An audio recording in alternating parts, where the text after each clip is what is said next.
Opa, tudo bem? Como é que você está? Tem um tempo que a gente não aparece aqui no canal, mas nesse mês eu achei importante que a gente gravasse um vídeo, porque em 13 de maio a gente comemora 120 anos da liberação dos escravos no Brasil. Ai, que burro, dá 0 pra ele. E isso tem um paralelo muito interessante que a gente pode fazer com a Bíblia, uma vez que algumas pessoas podem pensar que Deus seria injusto pelo fato de ele liberar a escravidão no povo de Israel, né? Os hebreus tinham escravos e eles também tinham leis a respeito dos escravos. Mas nós podemos entender claramente a diferença da escravidão em Israel para a escravidão que a gente teve no Brasil. Algumas leis que haviam sobre a escravidão em Israel, a gente pode comparar hoje com leis trabalhistas. Não havia a visão que nós tivemos aqui no Brasil de um escravo apenas como um objeto. Um escravo, ele de fato era um ser humano, né? E ele tinha direitos mesmo sendo escravo. Então, por exemplo, no povo de Israel, o escravo ele tinha direito a descansos semanais. Então, ele tinha um descanso semanal, que era no sábado, e ele também podia descansar nas festas, né, que eram festas religiosas. Ele tinha direito à folga. O escravo em Israel, ele também só podia ser escravo até 7 anos. Depois de 7 anos, ele tinha que ser liberto, a menos que ele realmente quisesse ser escravo a vida inteira. Mas ele podia optar por ser liberto, né, e ele não precisaria pagar nada por isso, a menos que ele fosse um prisioneiro de guerra.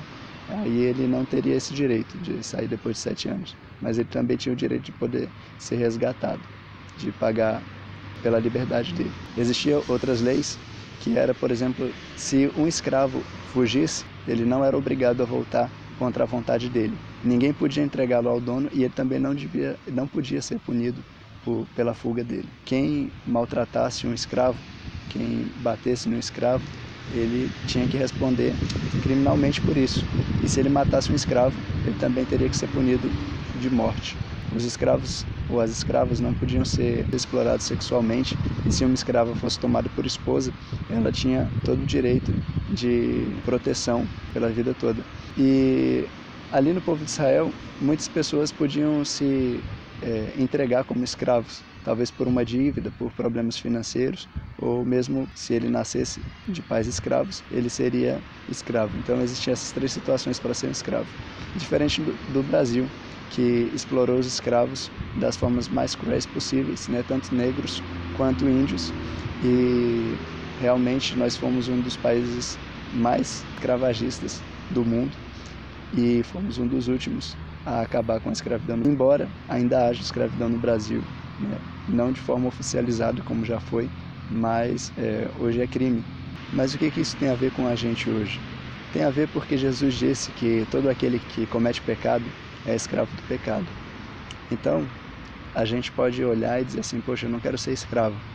A opção que eu tenho é ser liberto por meio de Jesus, ser liberto do pecado.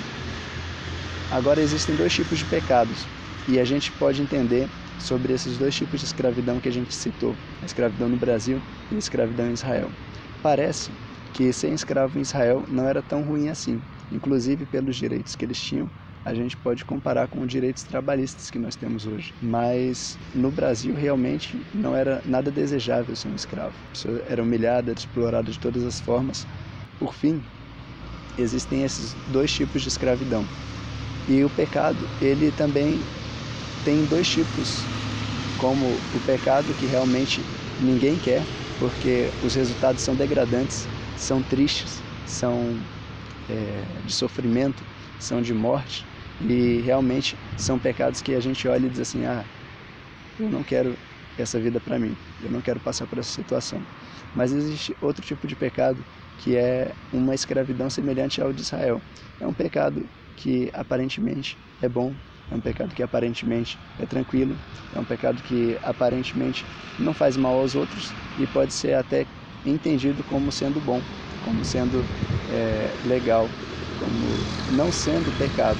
Algumas pessoas chegam até a pensar que não é pecado. Assim como a gente pode olhar para a escravidão em Israel e dizer, poxa, não era exatamente uma escravidão, né? Porque eles tinham direitos, eles tinham várias coisas que nós entendemos hoje que são importantes para um trabalhador. Mas eles não tinham o que era mais importante, que era domínio sobre si mesmos, que era a propriedade sobre si mesmos e a escolha da liberdade, né? Embora eles pudessem fugir, mas talvez por essas leis muitos não quisessem fugir, porque estavam de uma certa forma amparados e protegidos. E o grande problema do pecado é que quando a gente se acostuma com ele, a gente pode acabar pensando que a gente está tranquilo, que a nossa vida está muito bem, mas aos poucos a gente vai perdendo o que é essencial da nossa vida, que é a liberdade, o poder de escolha, o poder olhar e fazer o que é certo, e não simplesmente o que nossos desejos, o que nossos instintos mandam. Então, a mensagem de hoje para você é essa, que você seja livre em Cristo, saia desse pecado, não importa se ele é bom ou mal, bom aparentemente, né? Um abraço.